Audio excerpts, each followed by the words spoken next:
Well, in Pennsylvania, Bucks County, they have been unable to request and cast their mail-in ballots in person. Our national correspondent Logan Raddick joins us from Bucks County with the very latest.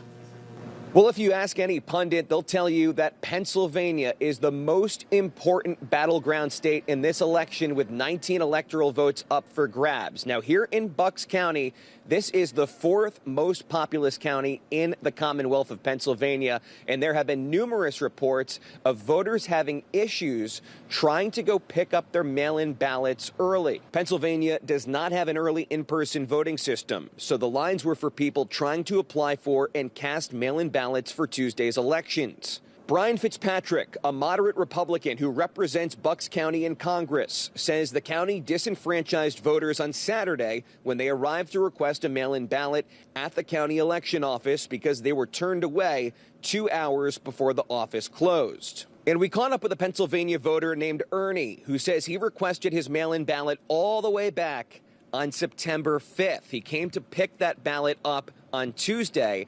Election officials told him to come back today. When he went into the office today, he was told he cannot get his ballot, and Ernie tells NEWSMAX that he will not be able to vote in person on Election Day on Tuesday.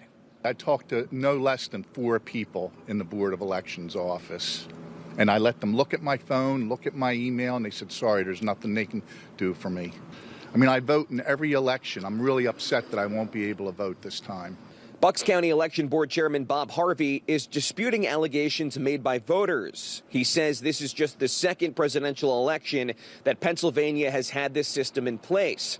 Jeff Bartos, Pennsylvania's former Republican nominee for lieutenant governor, says that's no excuse for not being prepared to handle the surge of early mail-in voters. But again, I can't stress enough how important it is that the Secretary of State and, if necessary, the governor and his team need to be out with full transparency. Otherwise, again, we're going to devolve into this pointing of fingers, and it's terrible for Pennsylvania. We are likely to decide this election.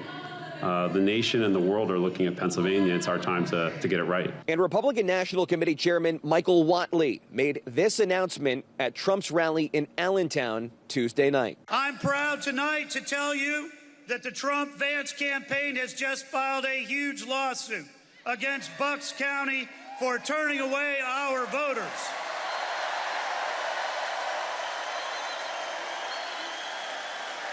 We are going to fight this thing in court. All we ask of you is to stay in line. And we've requested interviews with election officials here in Bucks County, Pennsylvania, but so far, none of those requests have been granted. Back to you. Logan Raddick, thank you. Well, folks, you may have heard the very big news, and it is exciting. NEWSMAX just signed with YouTube TV, and our channel is now available in almost 60 million cable homes.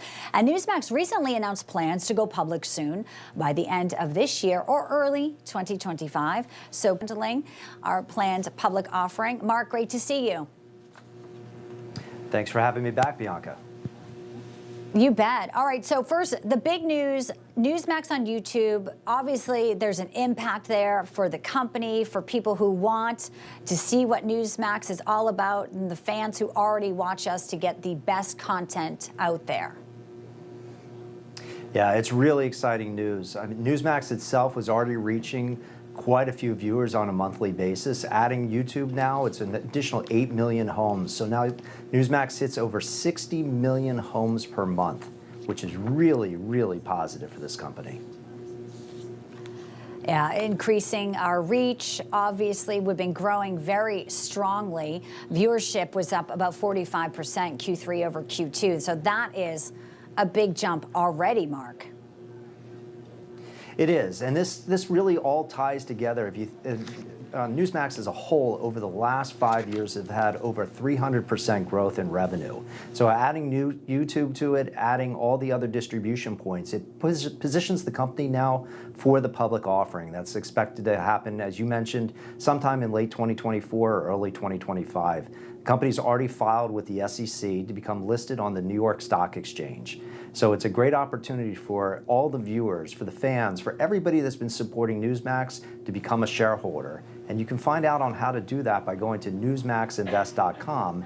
And there you'll see everything about the company. It'll give you the opportunity to sign up and be a part of the public offering.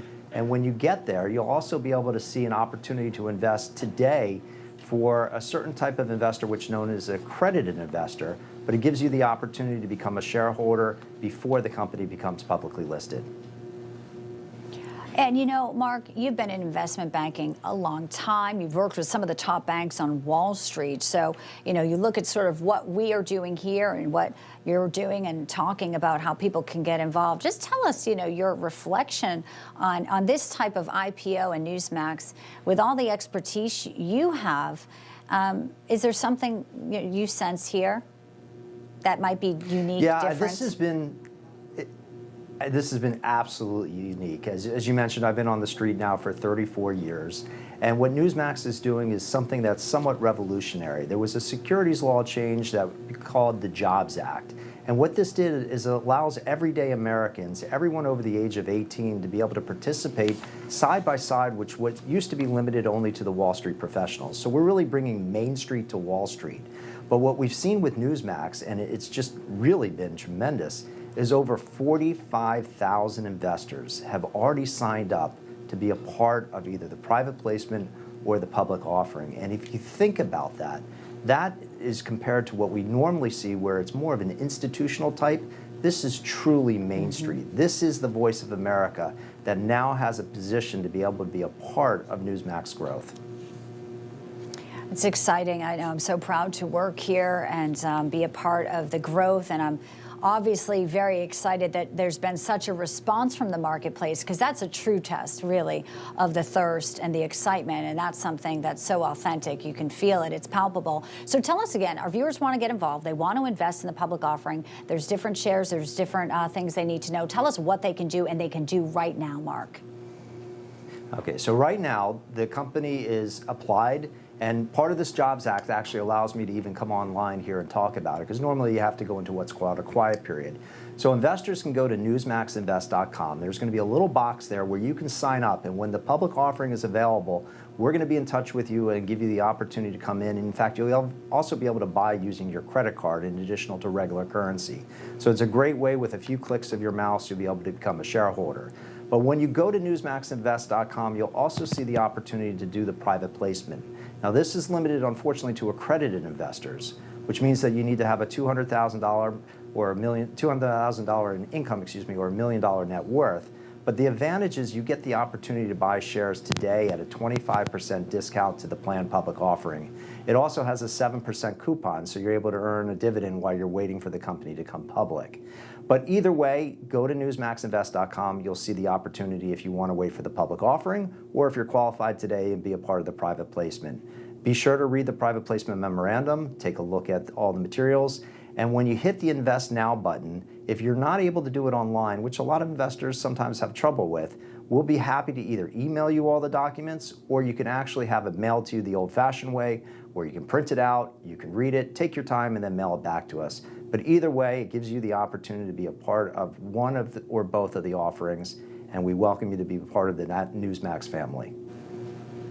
It's so exciting. And you made it so simple for folks. Like you said, you can do it online. You can actually get the paper, which some people prefer. I mean, that's really a great opportunity for folks to sort of sift through it and actually even share it, because they might have friends and family, Mark, who are also new or wanting to know about what's going on. And plus the YouTube audience, there's so many others that they may want to actually spread the word.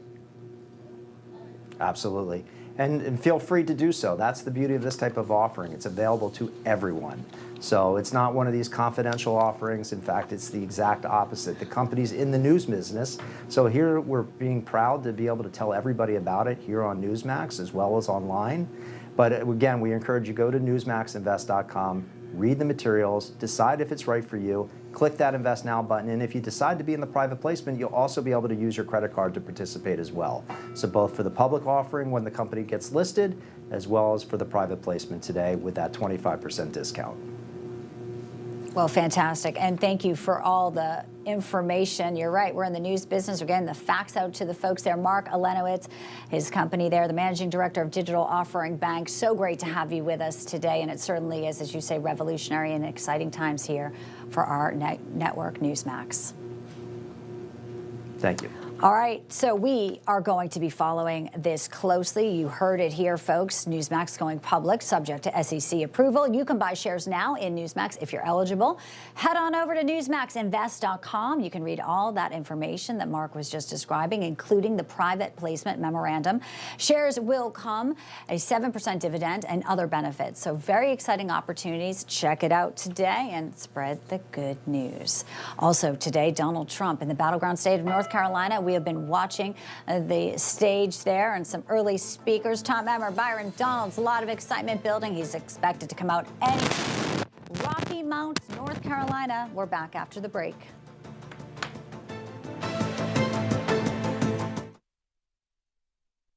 Hi, folks, we're back. If you've been injured in an accident that's not your fault and you don't have an attorney, listen up. We have legal professionals standing by to answer your questions and tell you what your case is potentially worth. Pick up the phone, call now.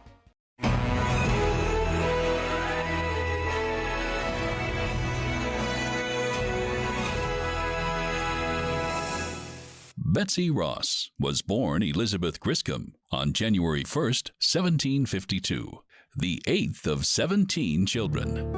At 21, while studying to be an upholsterer's apprentice, she met and fell in love with fellow student John Ross. The couple eloped and were married here at Hugg's Tavern in 1773. John and Betsy Ross started their own upholstery business and joined Christ Church, where they met fellow parishioner, soon-to-be General, George Washington. As a skilled seamstress, Betsy Ross was often asked by George Washington to embroider his shirts and scarves. Following the outbreak of the Revolutionary War, her husband joined the Pennsylvania militia and was killed a short time later when the ammunition depot he was guarding exploded. General Washington, recognizing troops needed a rallying point, quickly turned to his seamstress, Betsy Ross, to create the flag he and the Congress had approved. Here at her home, General Washington and a two-man congressional delegation met with Ross to discuss the construction of a new flag for the new nation. Legend says Washington wanted a 6-pointed star, but the seamstress persuaded him to go with a 5-point because it would be easier to sew, thus making the flags faster to make. The result, called the Betsy Ross flag, consisted of 13 stars representing the 13 colonies in revolt, bordered by broad red stripes, signifying strength and valor, and white stripes signifying purity and innocence. Betsy Ross married 2 more times, having 7 children, while outliving all 3 of her husbands, and dying at age 84 on January 30th, 1836, in Philadelphia, Pennsylvania.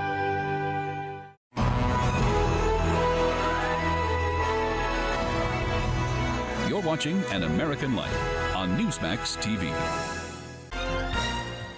Abraham Lincoln began the war between the states with a single stated purpose: to preserve the Union. So it surprised everyone when in July of 1862, President Lincoln announced his intentions to issue an Emancipation Proclamation to free the Southern slaves. Lincoln was urged to delay his proclamation until the Union Army could boast a battlefield victory. That opportunity came at the Battle of Antietam, when Union forces drove Lee's army out of Maryland. 5 days later, on September 22, 1862, President Lincoln issued the preliminary Emancipation Proclamation, stating slaves in those areas still in rebellion within 100 days will be freed. This action made slavery the focus of the war and ultimately caused France and England to withdraw their support of the South. You're watching An American Moment on NEWSMAX TV.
Thank you.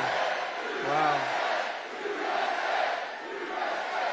Well, thank you very much, North Carolina. You are a special group of people.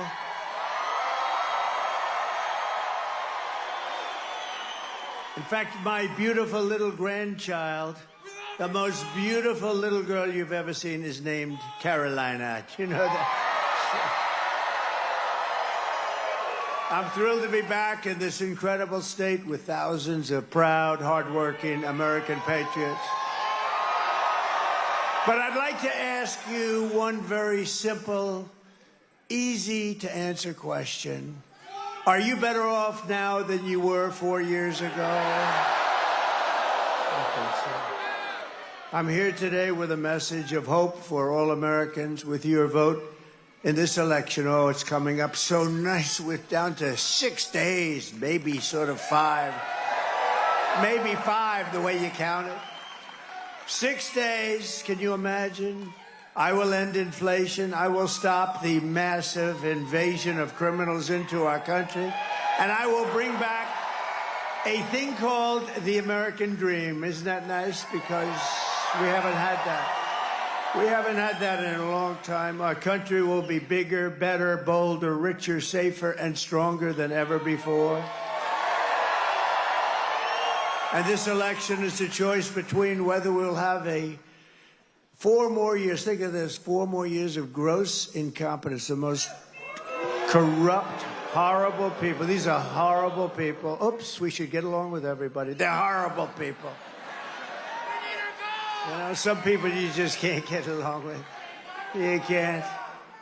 But whether we're going to have 4 years of incompetence and failure, or whether we'll begin the 4 greatest years in the history of our country, that's what's going to happen.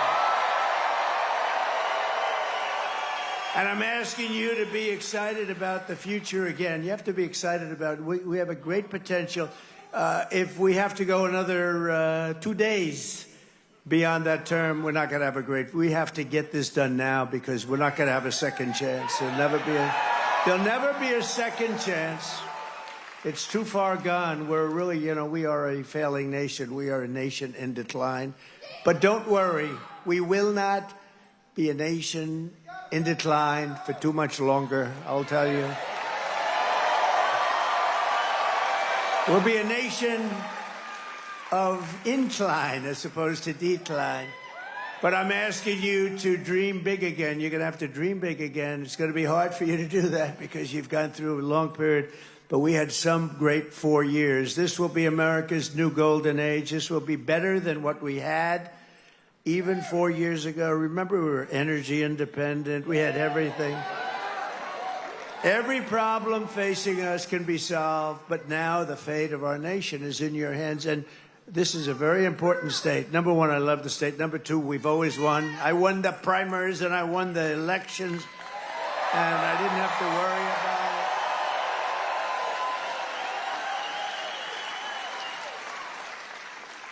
So, you know, if you think 2016, we did great. 2020, we did much better, actually. You know, they say, oh, these are conspiracy theorists. We only got about, what, 12 million more votes, right? But this is the best of all. This is more enthusiasm than there was for even 2016 or 2020. This is the best. Nobody's ever seen it.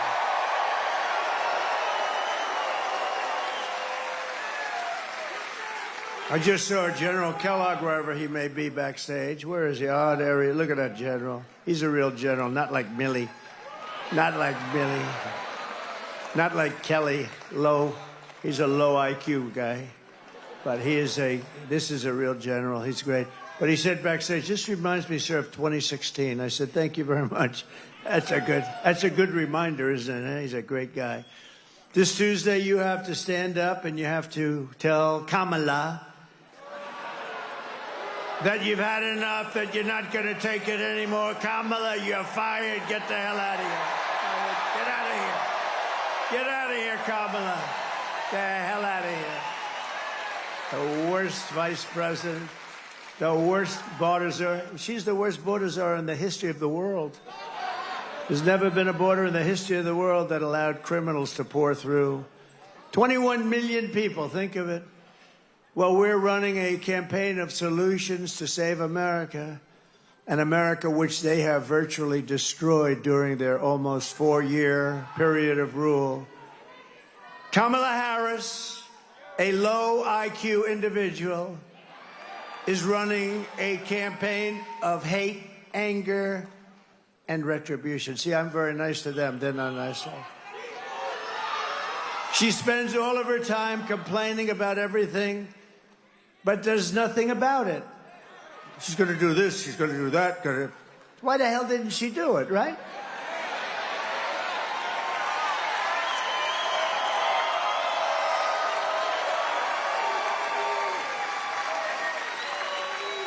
So now she's talking about what she's going to do on the border.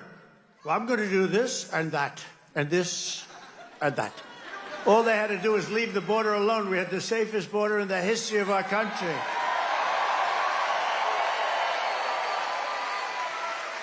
In fact, to prove it, put up my chart, that favorite chart. I love that chart. I love that chart. That was the day I left office. We had the lowest number ever. The day I left office was where the red arrow is on the bottom. And then it became like an Elon Musk rocket ship, right? Look at that. Look what happens to it. Right after that, it went to hell. They let it go to hell. We had remain in Mexico. You couldn't come into our country. I had to remain. You think that was easy to get from Mexico? I had to be very threatening. I always said, you're not going to do it? No, sir, we're not. Why would we do that? I said, because if you don't do it, I'm going to put a 100% tariff on your cars coming in. Sir. Took me about 1 minute. They went from, we will absolutely not do that, sir. Why would we do a thing like that? Remain in Mexico. They have to remain in your car. I said, no. I tell you why. You know why? They went from that to saying, sir, we would be delighted to do whatever you'd like, whatever you. Now I said, we're going to put a 100% tariff on your cars if you don't do it. So they said, we'd love to have our people we would love to have MS-13 gang members, criminals, people from mental institutions stay in our country. It would be our great honor, sir. It was really amazing. It took less than a minute. Or what she's going to do about inflation. I'm going to do things about it. She caused the inflation by screwing up my energy policies. She caused the inflation and spending way too much money on the Green New scam. She caused it. But why didn't she do something about it, right? Or what she's going to do to get the economy going. We're going to do this and that. Oh, by the way, her plans are the plans of a simpleton. They're not going to work. We'll be in a depression like 1929. What we're going to do to get the economy. But why didn't she do it? Why didn't she do all these things? She's saying, we're going to do this. She's trying to disassociate herself from Sleepy Joe Biden.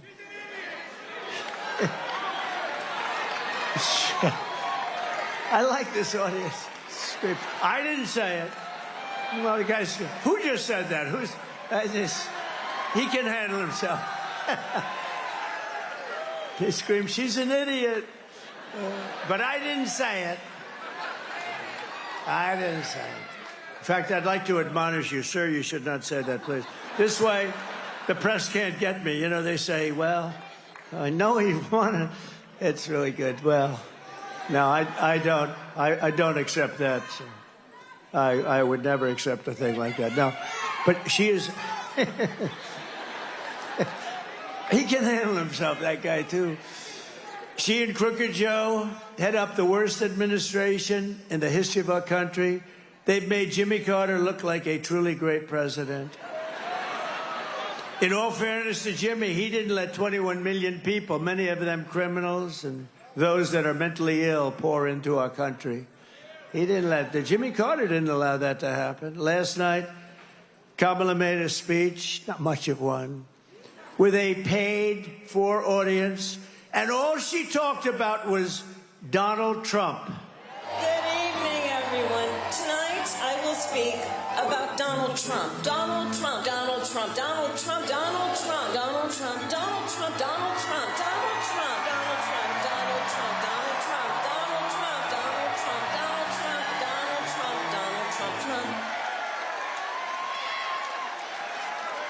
Can you believe it?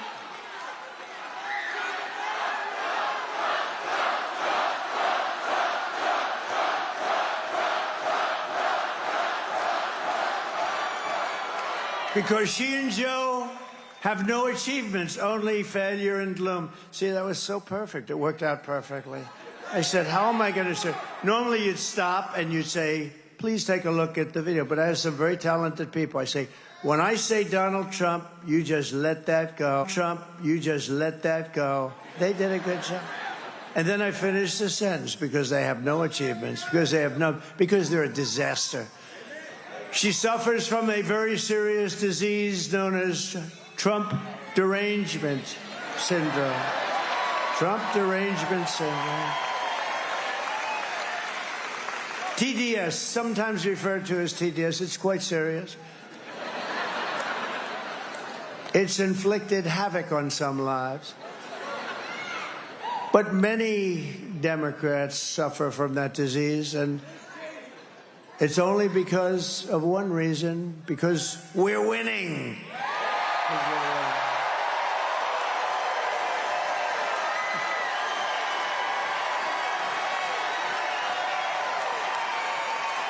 This week, Kamala has been comparing her political opponents to the most evil mass murderers in history. And now, speaking on a call for her campaign last night, Joe Biden finally said what he and Kamala really think of our supporters. He called them garbage. And they mean it, even though, without question, my supporters are far higher quality than Crooked Joe or Lying Kamala. My response to Joe and Kamala is very simple. You can't lead America if you don't love Americans. You just can't. And you can't be president if you hate the American people. And there's a lot of hatred there. Kamala Harris is not fit to be president of the United States. She doesn't have the intellect, the stamina, or that special quality that real leaders must have to lead. We know what that is. It's a special quality. Joe Biden's comments were the direct result of Kamala's and Tim Walz, you know? You know who that is? His decision to portray everyone who isn't voting for them as evil or subhuman. You're not subhuman. I'm looking at you. You are not subhuman. And we know it's what they believe, because look how they've treated you. They've treated you like garbage, frankly. They've treated you like garbage. You know what? The truth is, they've treated our whole country like garbage, whether they meant to or not, because they're grossly incompetent people, and they've destroyed our country. Our country is suffering right now like it's never suffered, with inflation. And with the infliction, think of it, they've allowed millions and millions of people to come into our country that are criminals, that are the highest level criminals. 13,099 Border Patrol, which endorsed me, by the way, very strongly. And it wasn't like I had any competition. 13,099 murderers, many of them murdered more than one person. 13,000, these are the numbers from Border Patrol during their term. 13,099 murders were let into our country. You have drug lords, you have terrorists, you have people from mental institutions. They're all let into our country. And I actually feel it's number 2 or number 3 on the list of things. Number 1 is the economy. Number 2 is inflation. Number 3 is what they've done to our border, what they've done to our country. They call it immigration. It's not immigration. It's horrible. It's horrible. And I think that it's, frankly, should be number 1 on the list. I think inflation's terrible. What they've done with inflation is gross incompetence. But when they allow 21 million people, and it's probably much more, that doesn't even include the gotaways, you know, gotaways. These are people that just run across the border. What they've done to our country is there's never going to be an excuse for what they've done to this country. For the past 9 years, Kamala and her party have called us racists, bigots, fascists, deplorables, irredeemables, Nazis, and they've called me Hitler.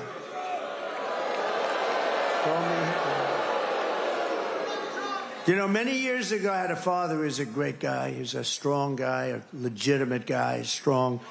But you know, he always used to tell me, never use the word Nazi and never use the word Hitler. Now we're called Nazis, and I'm called Hitler. I'm not Hitler. Boy, my father, he's looking down. Well, my mother, I know she's looking down. My father is a little questionable because he was a little rough. I think he's looking down because he was a good guy. He was a strong guy, but he was a good guy. But he's looking down. He said, can you imagine? That's what they're calling my son. I told them for years, literally never use the term Nazi or Hitler. Now they're using it on us. It's unbelievable. They've bullied you. They've demeaned us. They've demonized us and censored us and deplatformed us and weaponized the power of our own government against us. They've gone after their political opponent, me. It's unbelievable. Did you see? Donald Trump wants to put us in jail. Donald Trump is going to go after some of the scum that you see back there, that's so dishonest. Donald Trump is doing horrible things. He wants to put us in prison. That's what they've been trying to do to me for 3 years. They got the story mixed up. And we won the big case in Florida already. We're doing very well. We're doing very well. Remember? Oh, we got him in Florida. That was the documents case, and I had the Presidential Records Act and lots of other things, but Joe Biden had the same case except times 10, because he took it out when he wasn't president. He did a lot of things, and they found him guilty, but they let him go because he was mentally incompetent. But they said he could be president. So they said, he can't stand trial. He's mentally incompetent. He's got no memory. And he's just got it. He just doesn't have what it takes, okay? But think of this. Here's the ruling. He can't stand trial because he's mentally incompetent, but he can be the president of the United States. Figure that one out. Mr. Congressman, figure that one out, Hudson. Can you imagine? They have taken your money. They've thrown open your borders to criminals and terrorists. They've flooded your towns with deadly drugs and death. They've given you jobs to illegal migrants and sent our blood and treasure to fight really stupid foreign wars, countries that you've never heard of, countries that you and your children have never even heard of. This Tuesday is your chance to stand up and declare that you are not going to take it anymore. You're not going to take it. 6 days from now, we can turn the page forever on this failed and corrupt administration. They are corrupt. They are failed and they're corrupt. They're the worst administration. Joe Biden is the worst president in the history of our country.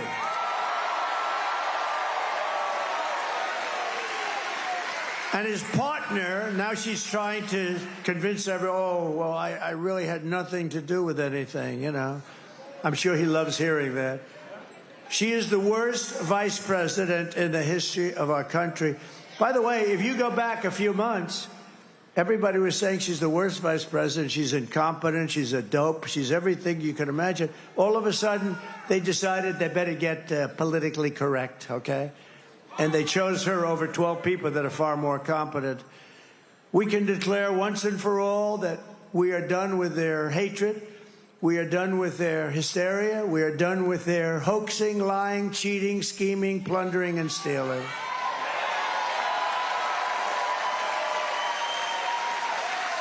And we're not going to let them divide and destroy America any longer. And that goes for Barack Hussein Obama, too. He's a divider. He's a divider. And Michelle, oh, she said bad things about me. Ooh. Michelle got out there the other day. Oh, I've been very nice to her. I guess that means I don't have to be nice anymore, right? Oh, I'm looking forward to this. Now, Obama was a great divider. He was a great, great divider. What we have built is the biggest, broadest, most incredible coalition and the greatest political movement in American history, I think in any history, if you want to know the truth.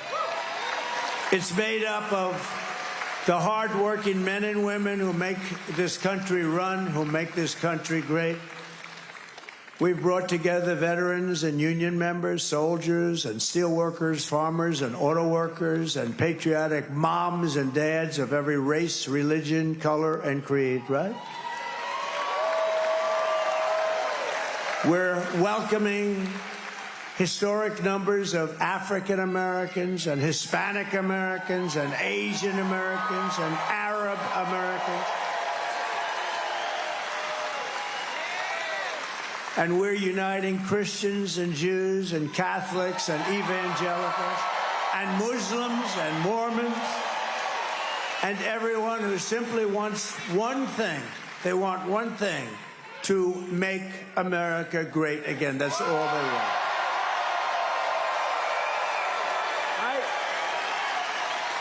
Our campaign has been endorsed by the 400,000 members of the Fraternal Order of Police. And I don't believe there's a police organization in America that hasn't endorsed us. And I don't believe there's even a single policeman or policewoman, a cop. That's another thing. My father always used to say, never call them cops. That's disrespectful. I don't know. I think, look, I'm going with my father. So we're going to say policeman or policewoman. Never call them cops. That's disrespectful, son. I don't know. Makes sense? If my father said it, I do it. But think of that. I don't think a single policeman or policewoman has endorsed her. She was a leader of Defund the Police. That's hard to get an endorsement. Yes, I was in charge of defunding the police for 10 years. I'd love to have your endorsement. But then we had the Border Patrol agents who are so incredible. For 4 years, they haven't called her. She hasn't called. Think of this. 4 years. I said, has she ever called? Has Biden ever called? Sleepy Joe? No.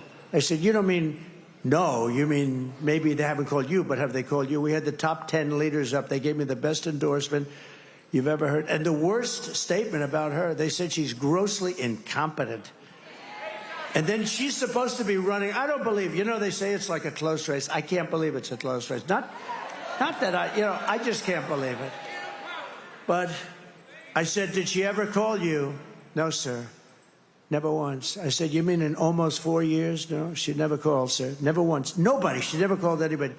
She was in charge of the border, whether you call her borders or she doesn't want that name anymore because it was so bad. She did such a bad job.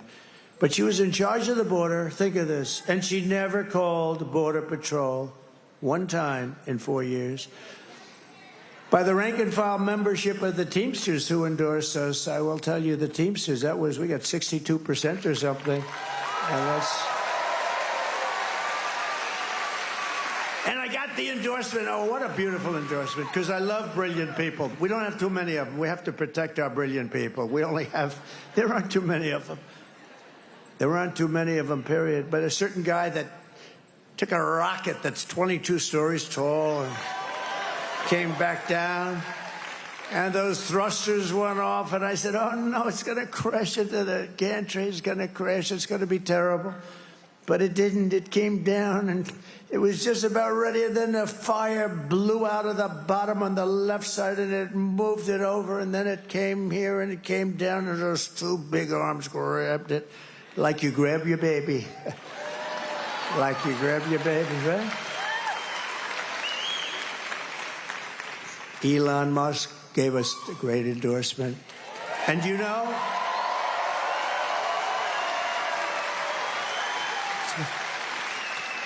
Oh, I just spotted somebody. I didn't know he was going to be there. Is that who I think it is? My eyes are what they. You stand up, please, would you? Huh? Yes. How are you? Huh?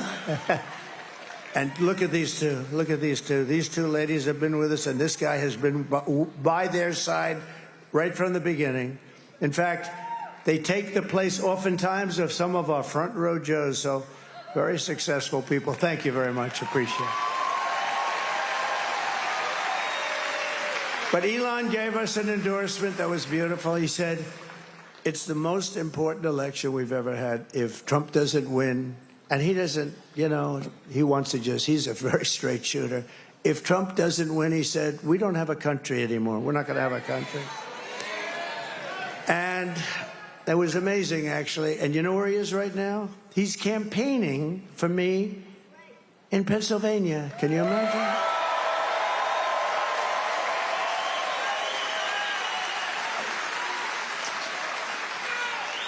You know, he told me something very interesting. He said, you know, for an election to be really on the up and up, you have to use paper ballots. He said that to me.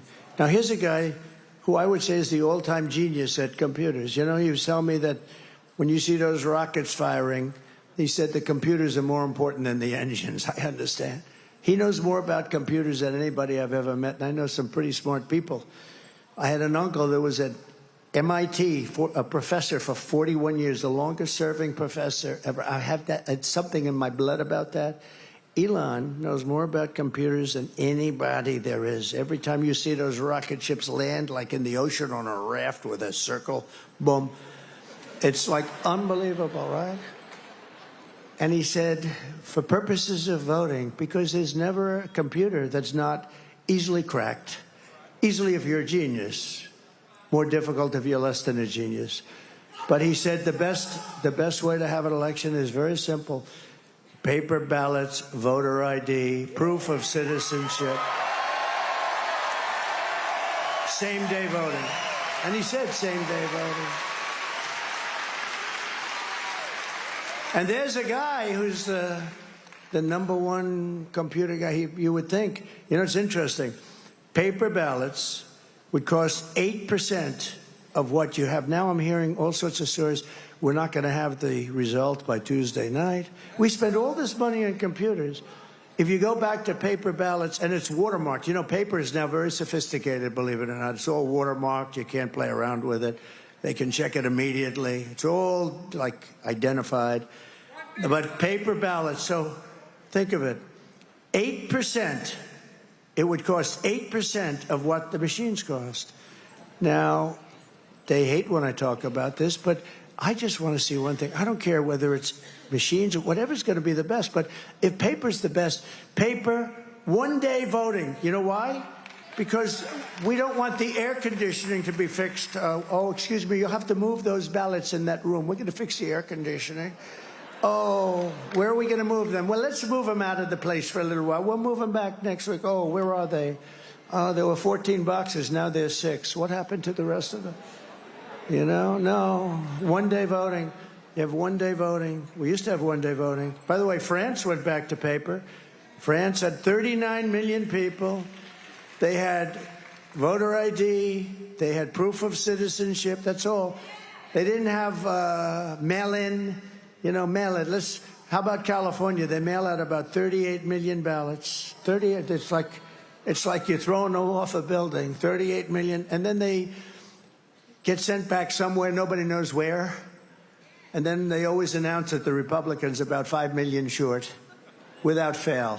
Because I believe that if we had an honest election, if God came down from on high, and God said, I will be the voting tabulator for the day, I believe I would win California because I do great with the Hispanics. I believe I'd win. We need God as our vote counter just one day every 4 years. We won't even go after the 2. We won't even talk about for the Congress people that we have sitting all over the place, just for the presidential elections. If we had God, oh, boy, would it be a lot easier and a lot better. The other thing we need is we need an honest and respected press. We don't have that.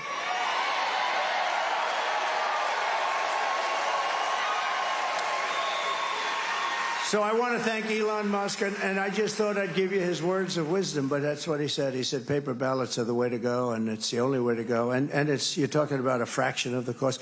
And you would have the election determined, solidly determined by 9 o'clock or 10, whatever time you want. They put them in boxes. They seal the boxes. They hand the boxes. Every box has so many. I mean, you would have an accurate count by 9 o'clock, 10 o'clock, or 11 o'clock, whichever hour you chose. And they had that in France. It ended at 10 o'clock. The vote was broadcast. Nobody said, oh, I won or I didn't.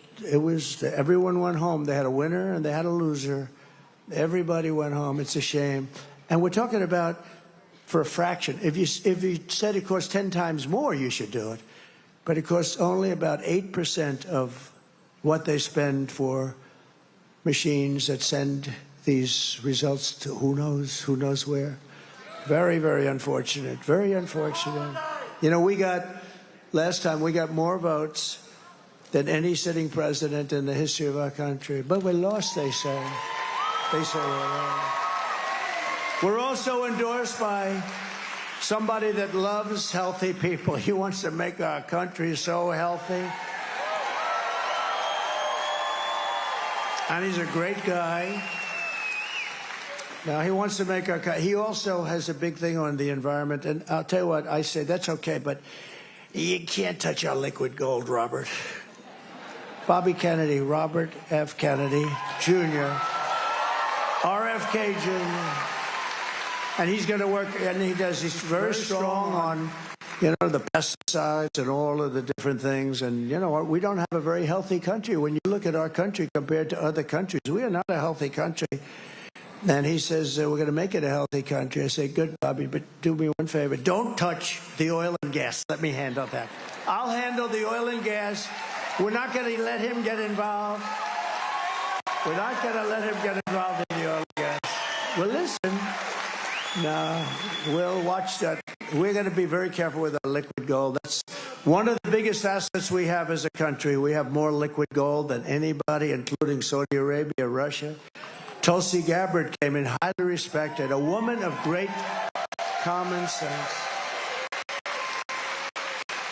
And they just gave me the name because I've had great respect, but I didn't know exactly why they had him on. Buzz Aldrin, very respected, great astronaut, and highly respected. But I thought it was an unusual because we have a lot of people that endorse us. And and you notice the Washington Post and Los Angeles Times and all these papers, they're not endorsing anybody. You know what they're really saying? Because they only endorse Democrats. They're saying, this Democrat's no good. They're no good. And they think I'm doing a great job. They just don't want to say it. Washington and USA Today, congratulations. I just heard USA Today has not endorsed. They said we're not going to endorse. That means that they think she's no good. But Buzz Aldrin's very interesting because great astronaut, but he's not the youngest person in this room. But he's a very sound man and great, looks fantastic. What he did is he said, I've never endorsed anybody in my life before, like General Kellogg. I've never endorsed. Of course, he started endorsing me approximately about a minute after I announced I was running. But that's because he's a smart general, right? 1 minute. Was it one minute or was it 30 seconds? But Buzz Aldrin, for the first time in his life, he said, this is the first time I've ever made an endorsement. Never made an endorsement. I'm endorsing Donald J. Trump. Isn't that nice? So thank you, Buzz Aldrin. And I like him, too. I've always admired him. Kamala and Joe call them all of those people that I just named and all of the people here. And I think probably more than 200 million people in this country. You know, we really don't know how many we have because those borders have been opened so badly. You don't know. You know, other countries can tell you approximately what they have. I don't think this country does. But let's say you had 350 million people.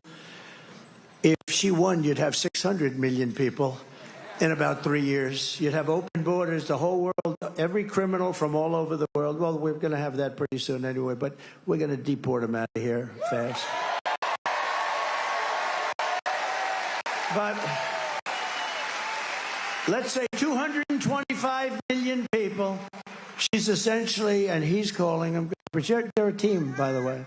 Oh, she hated that last night when she heard that. Although, honestly, I don't think she's smart enough to know what it really means. What that meant, that makes deplorable look like baby stuff, right? Deplorable with her. Remember Hillary? She said, deplorable and irredeemable. And I said, oh, what a terrible term to use the word irredeemable. I didn't know that somehow irredeemable. I think it's worse, right? But you know what's worse than anything? Garbage. We're garbage. We're garbage. And I call you the heart and soul of America. You're the people that built America.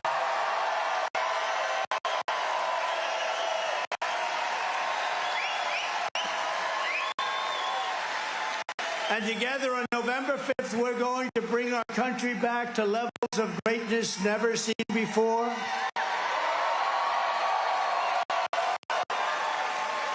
And I'll tell you, look, North Carolina, it has been special. You know, when you just win a place, I love you. I love Alabama. In Alabama, I win by 48 points. Even you haven't caught us on that. Tennessee, we have so many great states that really love us. But you know, the nice thing is when you have a place that you can just rely on, where you can really rely. I love you too. Look at her. She's so beautiful. Oh, she's all excited. I love it. I do. And there's Mr. Wall. See that jacket? He's a genius. He's one of the smart people. He makes a lot of money. He's a professional. But he likes these rallies. I think it's like 279 rallies. Can you believe it? He likes Trump. He likes Trump. And I like him. I feel comfortable because it's a wall. We always needed a wall. And one day I'm going to find out where you bought that suit, and I'm going to wear it to one last, because, it's sad. We've done this for 9 years. We had the greatest rallies in the history of the world. Chancellors and prime ministers, people would tell me they watch the rallies from Europe. Everybody watches our rallies. Everybody loves our rallies. We never have an empty seat. They try and demean us like that horrible, horrible person that I debated where she said, and people leave early. Nobody leaves early. If I saw them leaving early, you know what I would say? And ladies and gentlemen, thank you very much. I'd make America great again and I'd leave. Right? That way they could, but I've never had to do that. I'm very capable of doing that, But nobody should say, or people leave early. And then I hit her hard on that. I said, no, we have the greatest rallies in the world. There's never an empty seat, and nobody leaves early. And they said, and the fake news people, like Brit Hume, the fake news people said, oh, he fell into a trap. She's got no trap. She's got no, this is not a trap. When somebody says something, and it's wrong, you like to say, no, that's not, it takes about 5 seconds, and you want to put it on the record that they're wrong. He fell into a trap. The real trap was you had David Muir during the debate.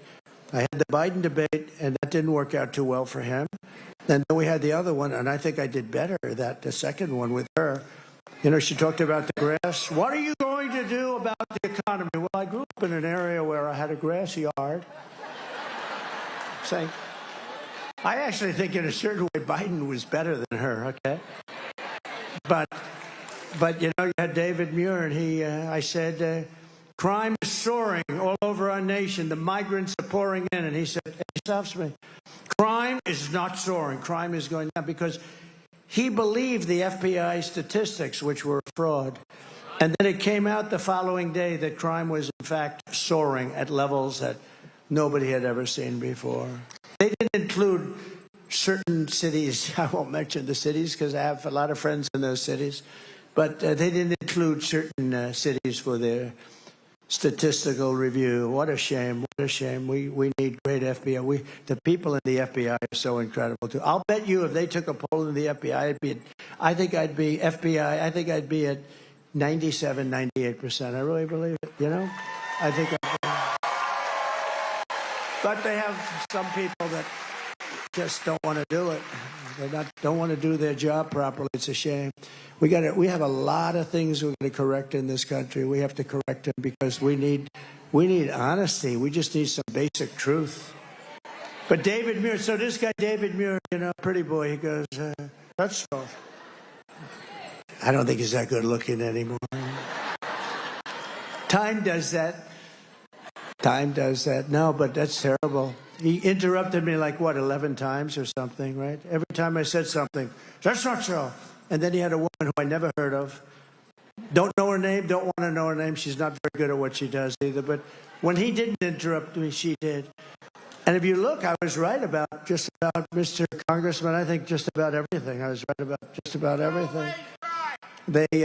He said, Trump was right about everything. How about the hat? Trump was right about everything. Trump was right about everything.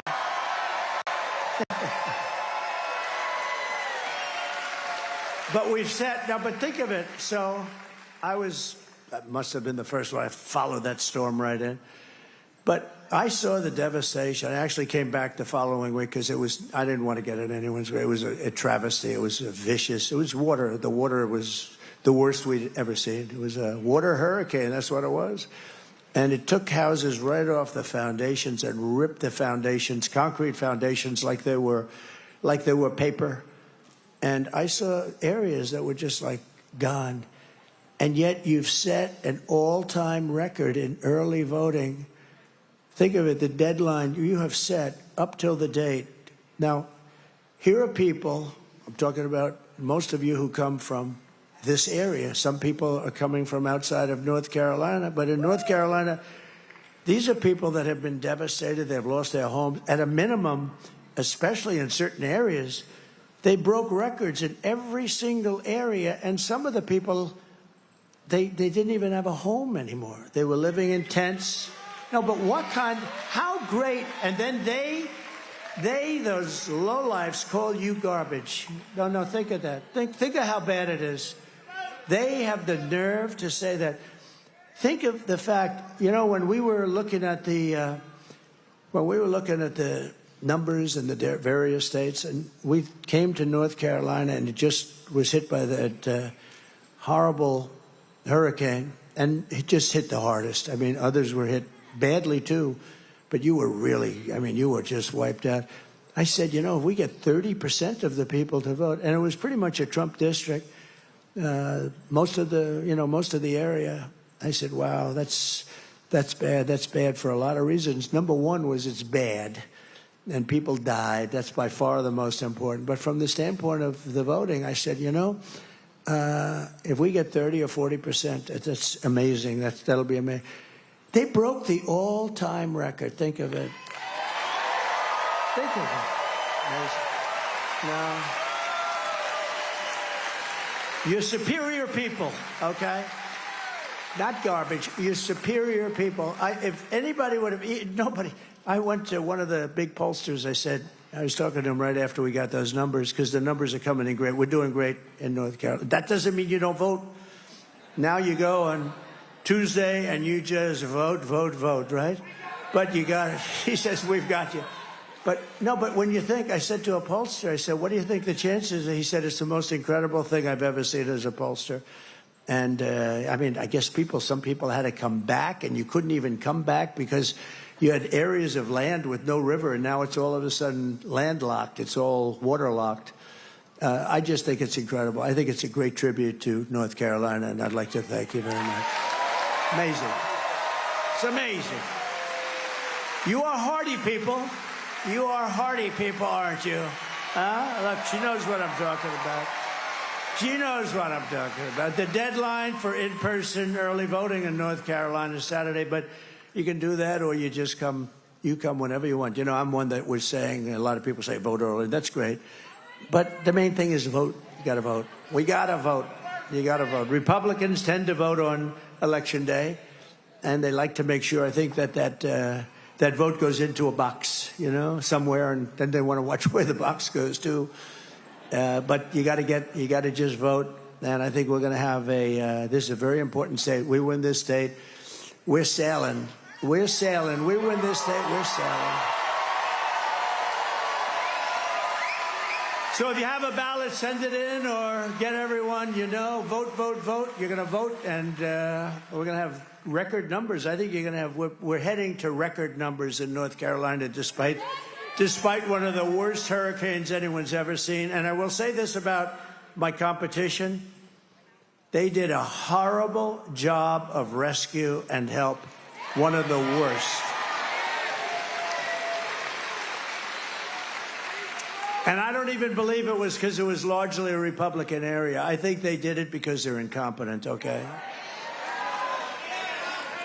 They did a horrible job, one of the worst jobs since Katrina, but some people say it was a worse job. Nobody's even showing up. You don't even see. And then you learn that they've spent almost $1 billion and they don't have any money for North Carolina because, or Georgia, or a lot of the other states, Florida, Tennessee, South Carolina. I mean, think of it. Georgia got hit. Georgia got hit so hard. But then you find out, and then you listen, and you find out that they don't have any money. FEMA, because they spent their money. FEMA spent money on bringing illegal aliens into our country. I'll tell you something. First of all, it's going to take a while anyway. They should be there. You know, there's nobody even sees anybody from the federal government. You know who's done a good job? Franklin Graham. He's in here. He's in here.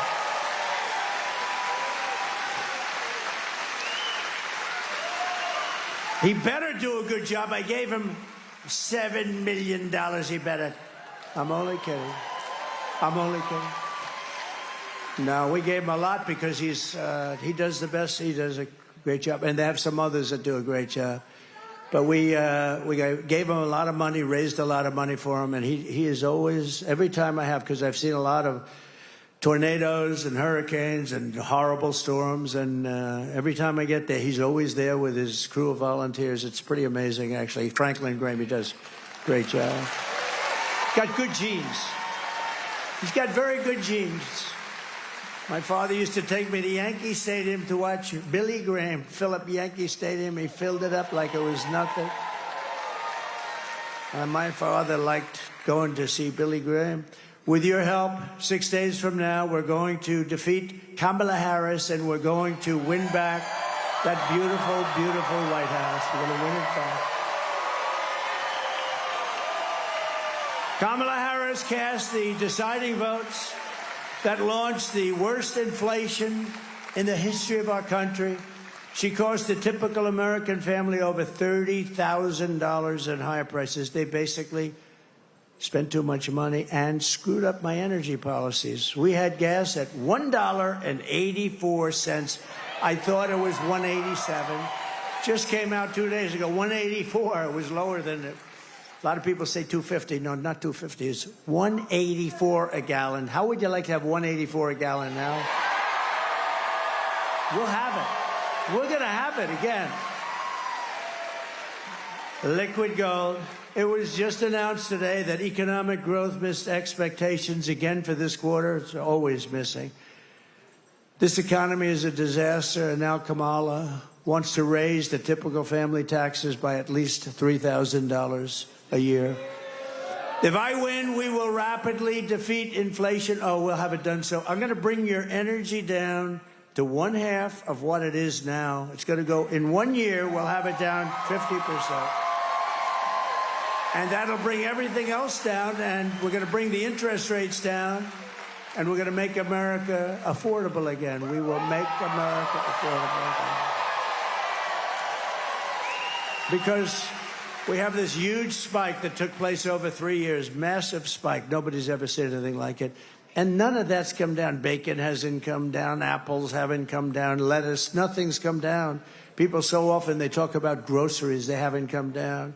I will massively cut taxes for workers and small businesses.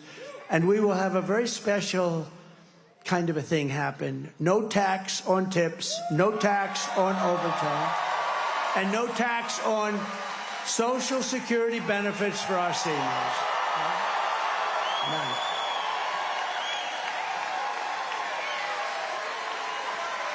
Thank you. No, if you think our seniors, you know, they have a very fixed income, most of them. You know, I'm a senior too. Somebody would say, oh, he's doing that, he has a conflict of interest. These fakers back here, they'll say, he has a conflict of interest, he's a senior. He's given himself a big tax break. No, we're not gonna let that happen. But the seniors, a lot of seniors have a fixed income, and their Social Security. I mean, it's what's happened to all of the other things, and this will get you back to even, pretty much even, I think, by doing it. And I will support a tax credit for family caregivers who take care of their parent or loved ones. And I said this almost a week ago, and guess what? Last night, Kamala said the same thing. She copied my no tax on tips, but you know what? She's not going to do it. She only said it a couple of times. She said it without, because she got killed when she said that. But now, last night, I don't know if you noticed, last night she copied she copied the caregiver statement. And let me tell you, these people that take care of their family and other people, these are incredible people, and they're entitled to it. They're entitled to it. They're going to get it. Starting on day one, she copied me last night. Of my new administration, I will bring back energy independence, like we had it. We were energy independent 4 years ago. Now we get our oil from Venezuela. It's called Venezuelan tar. You know, it comes like in tar, and you got to heat the hell out of it. And there's only one plant in the whole world that can do it, and that's located in Houston. So for the environmentalists, go take a look at those chimneys in Houston. It's not a pretty sight. I will bring back energy independence, and we will drill, baby, drill, and we're going to start right from the beginning.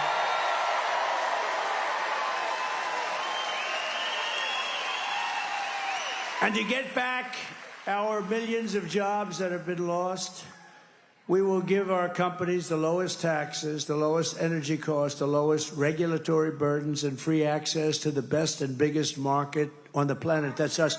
But we're not going to have that good market anymore if we don't stop it right now, because we're losing it.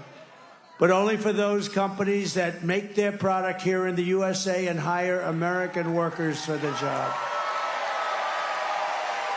And if these companies don't make their products here, then they will be paying a stiff tariff when they send their products into the United States for the privilege of competing with our workers and our now protected companies.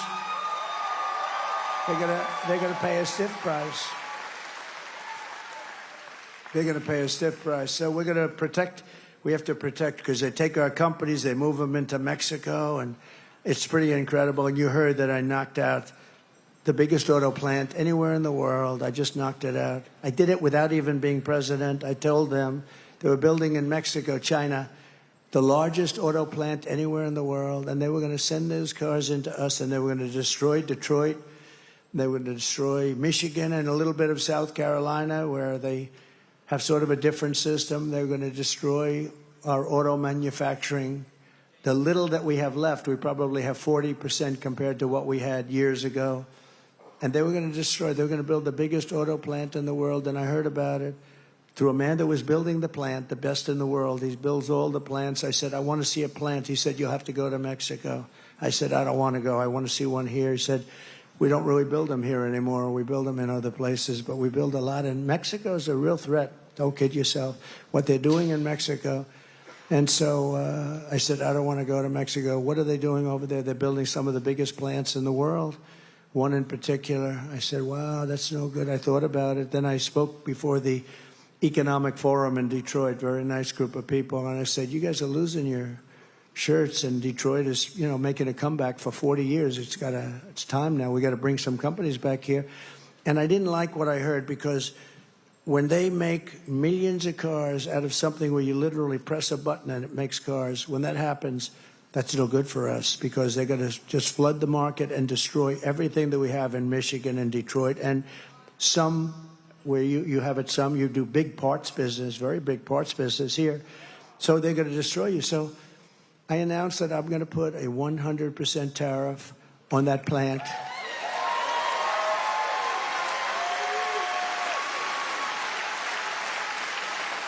And I saw the man about 2 weeks ago. He was in the audience, the man that builds the plants. And I said, John, could I talk to you for a second? I pull him aside. How's that big plant coming in Mexico? Sir, they've decided not to build. They think you're going to become president, and they'll lose their shirt. They're not building the plant. They're not building it, huh? Look at Emmer. Emmer likes that. Now, can you imagine that? They're not building the plant.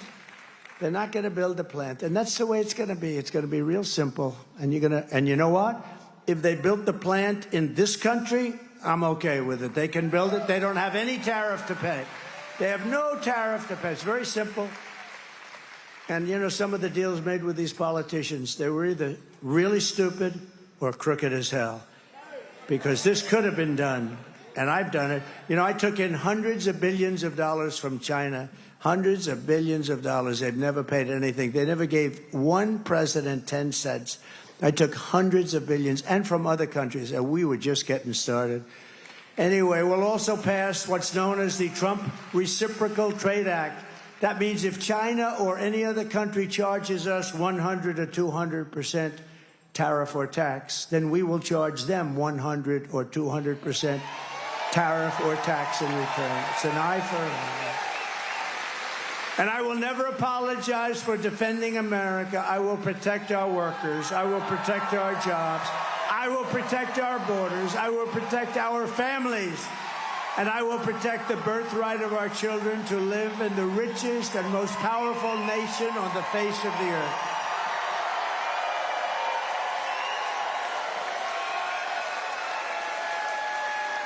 And as we rescue our economy, I will also restore our borders. Over the past 4 years, you see what's been happening.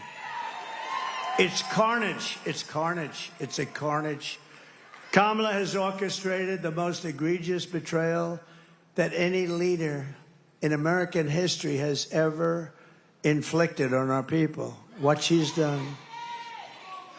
She's violated her oath and eradicated our sovereign border and unleashed an army of migrant gangs who are waging a campaign of violence and terror against the citizens of the United States of America. Kamala has imported criminal migrants from prisons and jails, from insane asylums and mental institutions, the most dangerous anywhere in the world, and from all around the world. From Venezuela to Congo, the Congo in Africa, they're sending us large numbers of prisoners from the Congo in Africa. Congratulations. Welcome to the United States. They're coming from the Middle East. They're coming from all over. They're coming from Europe. They're coming from Asia. And a lot are coming from South America, but not all. They're coming from all over the world. They're emptying their prisons into the United States. They're emptying their mental institutions into the United States. They're going to be empty very soon. And you know what's happened to their crime rates in places like Venezuela? Whoa, way down. They've taken their street gangs and they brought them into the United States. And they said, if you ever come back, you will die. We're going to kill you. That's what they tell them. So these are including savage criminals who assault, rape, and murder our women, our girls. What they do to our families is outrageous. And my people told me, please, please don't say you're going to protect women. Women don't want you to say that. I said, really? Why? This is my geniuses. These are the people we pay all this money to give you political advice. I said, why? Women don't want to be protected, sir. I said, really? I don't think so. They want to be attacked by MS-13. Is that what they want? They want MS-13 to go in and knock their door down and do bad things? No, I don't think so. I think women, I'm going to protect the women, I'm going to protect the children, and I'm going to protect the men. I'm going to protect everybody. From these animals that have been unleashed into our country and from foreign powers. Look, I mean, is there any woman in the audience, please, that does not seek protection? Please raise your hand. Is there any woman in the audience that wants to be protected?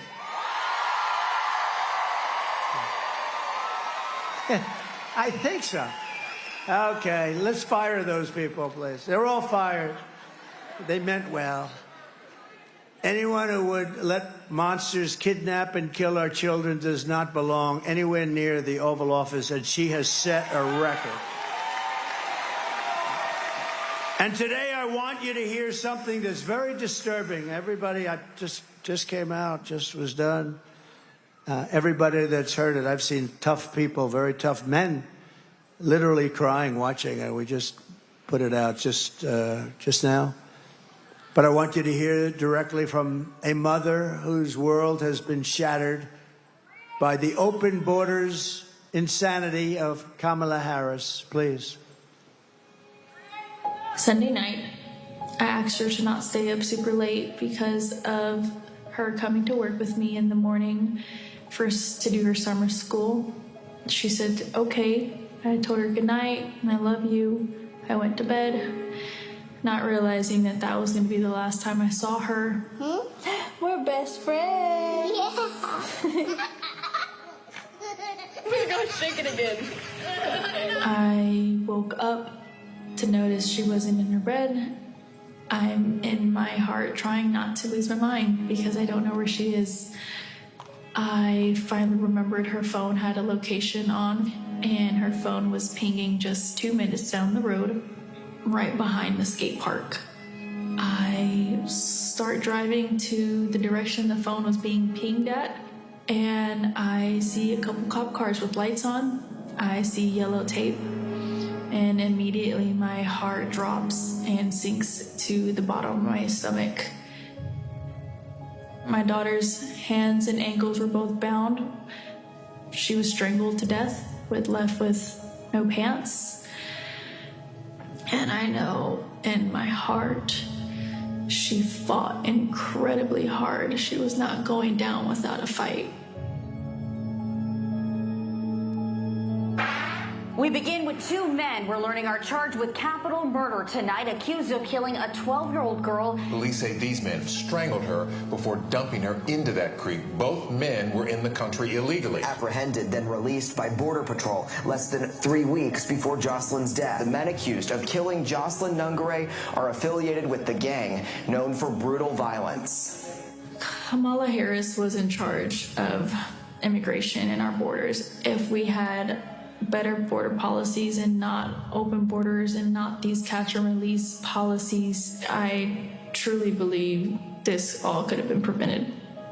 Under her being vice president of this country, my daughter's life was ripped away from her. She had her entire life ahead of her. Happy birthday, dear Jocelyn.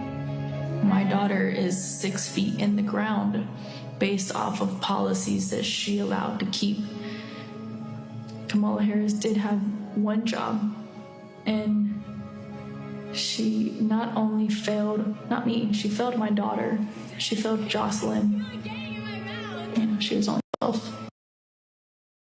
President Trump reached out, gave me his sincerest condolences as not a former president, but just as a father, someone who cares.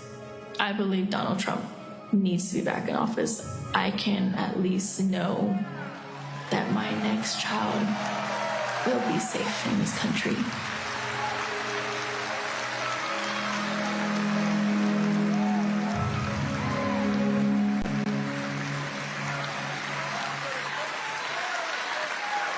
There's just no reason for it. Thank you very much. No reason. There's no reason for that. Thank you very much. But there's no reason for that. Open borders, open borders. Anybody comes in, doesn't matter where you come from. They don't even know where they come from. They don't check them. They don't know where they come. Are they from jails? They don't know anything about them. They just let them pour into our country. It's incredible. Now she's sort of stopped it by doing just a little bit because she was getting killed in the polls. And if they ever won, they would open those borders and you would have millions and millions more people come in, and there'd be criminals. If I ran one of the countries that we're talking about, and over the last few months, it was 181 different countries. Most people don't even know there are that many. There are actually more. 181 countries were represented, and they're letting their criminals and their jails and everything into our country. They're destroying our country. They're destroying our country. And we can't take it any longer. We have to change. We have to change immediately. I think it's the biggest problem. I think it's bigger than the economy. I think it's bigger than inflation, because they're ruining the fabric of our country. You're not going to be able to walk out of your house no matter where you live. If you're in a farm, they're flying people in with the big Boeing jets, the biggest ones, and they're taking hundreds of them in. They're landing in the Midwest and all over the place.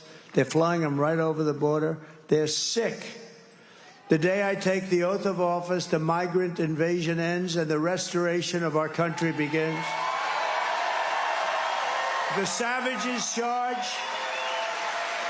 with brutalizing and murdering precious Jocelyn are members of the same vicious Venezuelan prison gang, Tren de Aragua, that's taking over apartment complexes and unleashing a violent killing spree all over America. You've read about them in Colorado, Aurora, Colorado. They've taken over complexes. They've taken them away from landlords. They've told people to get out. They've told the people, you pay us the rent from now on. You don't pay it to a landlord. You don't pay it to a property owner. You pay it to us. They've even taken over Times Square. Take a look.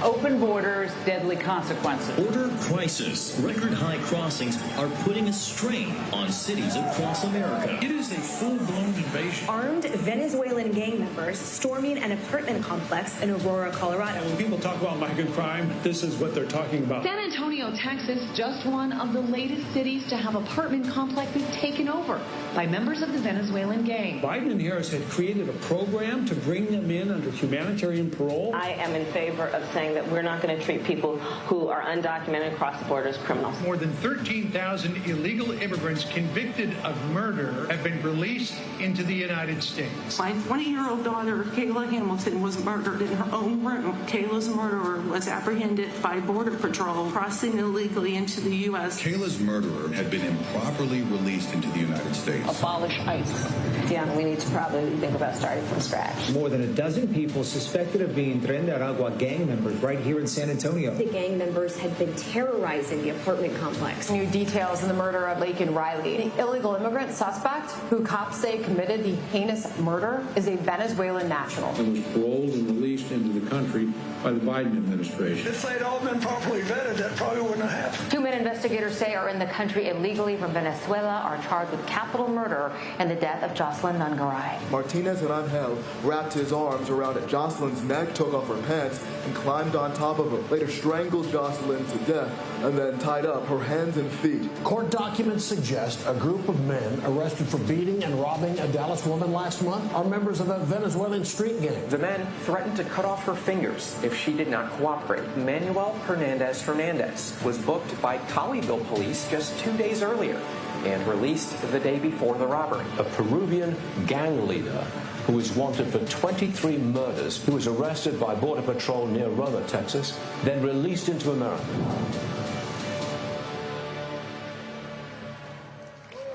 This is what we have coming into our country.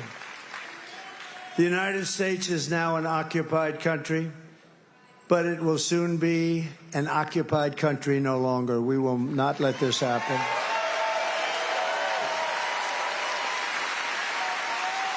November 5th, 2024 will be Liberation Day in America. It'll be Liberation Day. On day one, I will launch the largest deportation program in American history. I will rescue every city and town that's been invaded and conquered, and we will put these vicious and bloodthirsty criminals in jail or kick them the hell out of our country. And to expedite removals of Tren de Aragua and MS-13 and all of these gangs that are now living happily in our country, I will invoke the Alien Enemies Act of 1798. Can you believe that? To target and dismantle every migrant criminal network operating on American soil. And if they come back into our country, it's an automatic 10 years in jail with no possibility of parole. And I'm hereby calling for the death penalty for any migrant that kills an American citizen or a law enforcement official.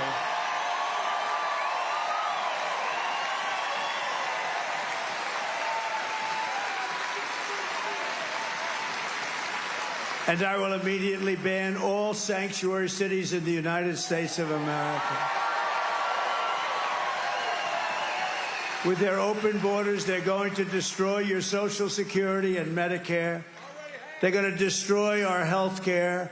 But I'm going to save it all, and I'm going to save our country. That's what we're going to do. These people are all signing up. Kamala's gross incompetence. She's a grossly incompetent person. Disqualifies her from being president of the United States. Everyone knows it. No one respects her. No one trusts her. No one takes her seriously. To make her president would be to gamble with the lives of millions and millions of people. She would get us into World War III because she is too grossly incompetent to do the job. And then all of your sons and daughters will end up getting draft notice as they'll come, Mommy, Daddy, what does this mean? Son, even daughter, that means that you're going to be drafted to fight in a war against a country that you've never heard of. Congratulations, son. And it may be the last time you ever see them. We're not going to let that happen anymore in this country. Our enemies are laughing at her. If we win, America will be feared and respected again on issue after issue. Kamala broke it, and I will fix it, and I'll fix it quickly. On top of it all, Kamala says she would not do one thing differently from Joe Biden, which in itself is disqualifying. Take a look. Would you have done something differently than President Biden during the past 4 years?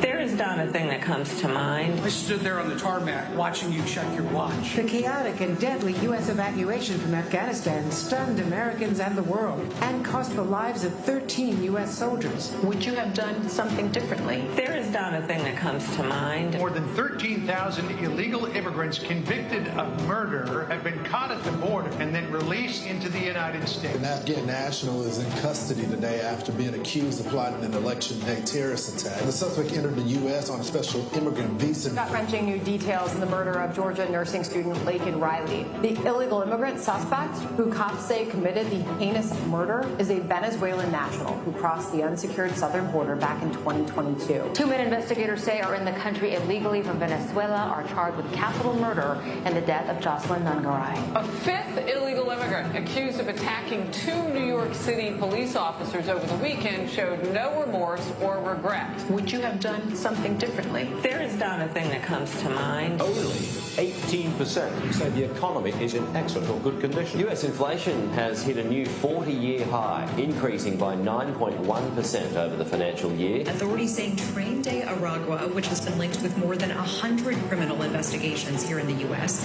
has now been found operating its criminal enterprise in apartment complexes. Were you the last person in the room? Yes.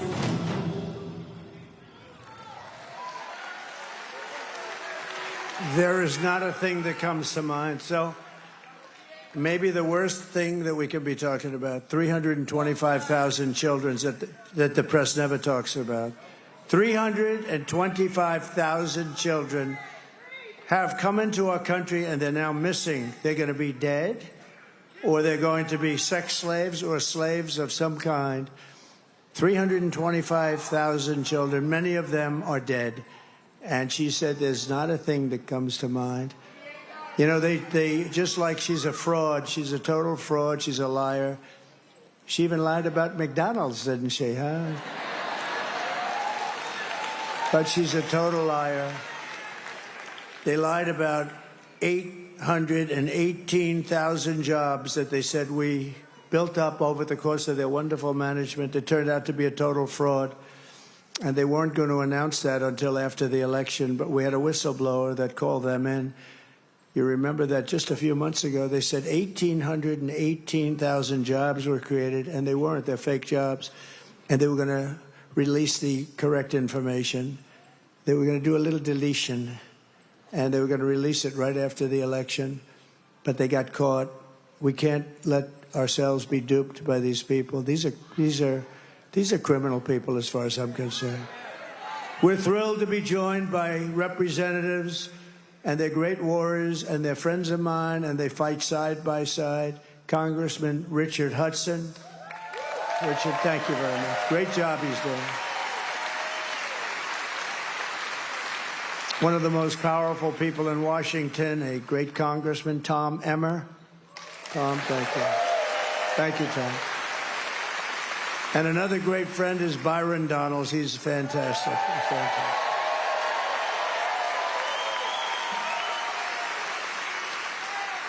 And you have a congressional candidate that I know is going to win. She's up in the polls. She's doing great. Lori Buckout.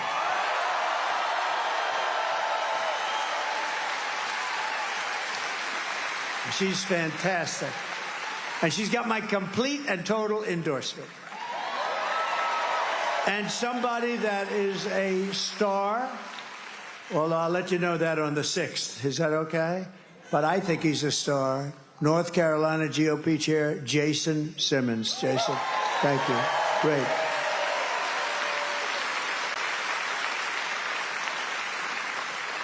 So I also want to say hello to Keith Kellogg, General Kellogg. He's one of our really great generals. Thank you very much. Thank you.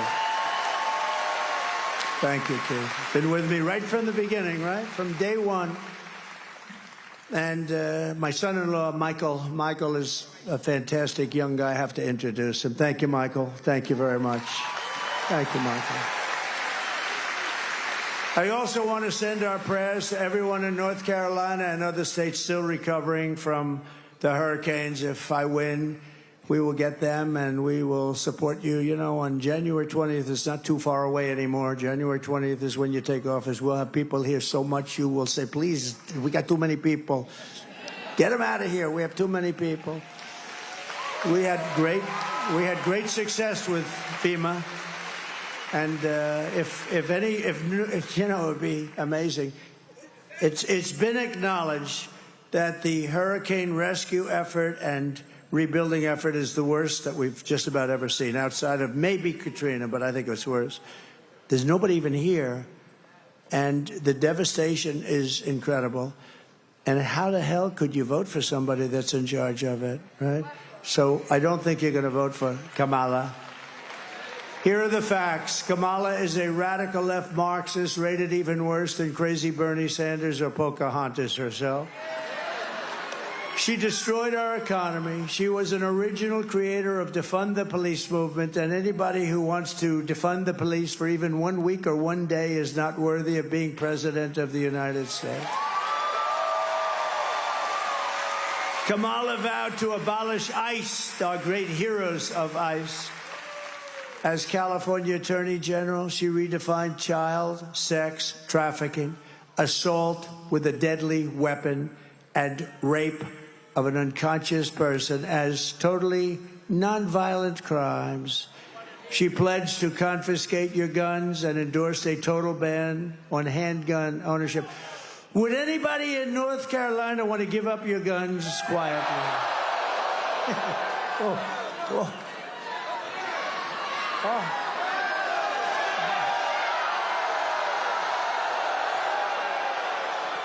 Oh, it could have had an impact on my hearing for the rest of my life. That's not going to be an easy job, is it? No, but that's where she comes from. She even called for free sex changes for illegal aliens in detention at taxpayer expense. So in conclusion, with your vote this November, we are going to fire Kamala and we're going to save America. Going to get her out. Going to get her out. Right? The man? We're going to get her out. We will cut your taxes, end inflation, slash your prices, raise your wages, and bring thousands of factories back to America and back to North Carolina where they belong. And I have a little personal favor that I'm going to do, North Carolina. I'm going to get your furniture builders and artists and manufacturers. We're going to bring them back. They left you for China. They're going to be coming back because this is where they want to be. I came down here so many times. I'd build a hotel. I said, I want to go to North Carolina. I came so much. I'd say, no, I like the arm to be a little bit on that chair, a little bing, bing, bing, bing. These guys were so good. And now you have just a fraction of what you had. You're the best in the world. I'd buy from China, and then they'd sit in a chair, then the chair would collapse, and I'd get sued. This is true. They'd sue me because the damn chair would break at a hotel. Mr. Jones would sit down. He's slightly overweight, like about 200 pounds. He'd sit in that chair, and the thing collapses. The next thing I know, sir, you've been sued by Mr. Jones of someplace. Now you built the greatest furniture in the world, and you're going to be doing it again. You're doing it a little bit, but you're going to be doing it again.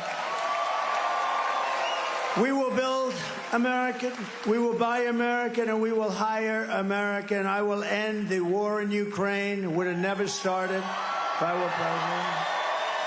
I will stop the chaos in the Middle East, and I will prevent World War III from happening. I will crush violent crime and give our police the support, protection, resources, and respect that they so dearly deserve. We're going to take care of our police. We will strengthen and modernize our military. I rebuilt our military, and they gave a lot of it away to a place called Afghanistan in the most embarrassing moment of our country's life. We will build a missile defense shield massively. We are going to build the greatest, the biggest missile defense shield. A lot of it's going to be made right in the USA. It's all going to be made in the USA. It's going to be made right here, though, a lot of it. We will rebuild our cities, including our capital in Washington, D.C., which is horribly run, which is filthy dirty, with graffiti all over columns and lions and everything else. And we're going to take care of our capital. We're going to make it beautiful and safe. We're not going to have people being killed there, but we're going to make our cities beautiful, clean, safe again.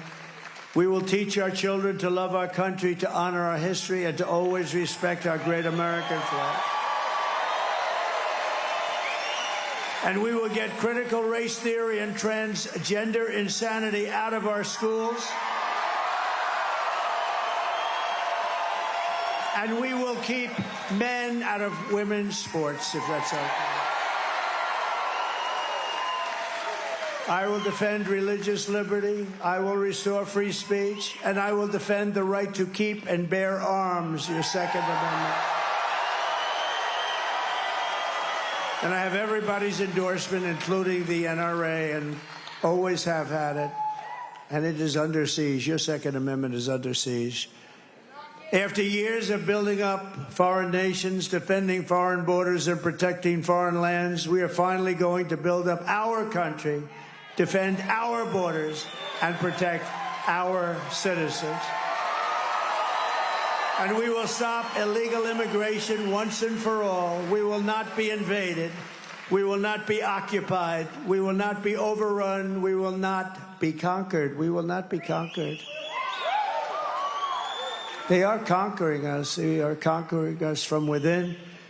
We will be a free and proud nation once again. Everyone will prosper. Every family will thrive. And every day will be filled with opportunity and hope, and will be filled also with a thing called the American dream, something you don't hear about so much anymore. But for that to happen, we must defeat Kamala Harris and stop her radical left agenda with a landslide that is too big to rig. You need to get out and vote. That's all you don't have to give me money. You don't have to give me anything. Just go out and vote. Who has voted so far? Who is going to vote? Okay, get out. Every vote. Thank you very much. That's very impressive. For the past 9 years, we have been fighting against the most sinister and corrupt forces on earth. With your vote this election, you can show them once and for all that this nation does not belong to them. This nation belongs to you. Belongs to you guys. It was hard-working patriots like you who built this country. And 6 days from now, it is hard-working patriots like you who are going to save our country. After all we have been through together, we stand on the verge of the 4 greatest years in American history. With your help from now until Election Day, 6 days, we will restore America's promise, and we will take back the nation that we all love. We are one people, one family, and one glorious nation under God. We will never give in. We will never give up. We will never back down, and we will never, ever surrender. Together we will fight, fight, fight, and win, win, win. November 5th will be the most important day in the history of our country, and together we will make America powerful again. We will make America wealthy again. We will make America healthy again. We will make America strong again. We will make America proud again. We will make America safe again. And we will make America great again. Thank you, North Carolina. Thank you. God bless you. God bless you. Thank you.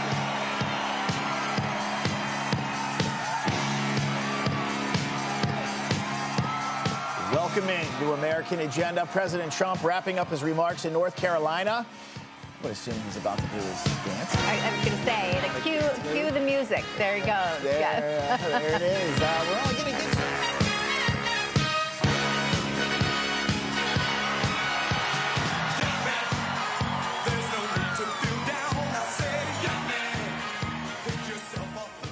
All right, former President Trump there, covering just about everything today in a speech. He spoke, I don't know, hour 20, almost hour 25 minutes, quite a while there in Rocky Mount, North Carolina, a very important state, considered one of the swing states. Early voting indicating that Republicans are turning out pretty well.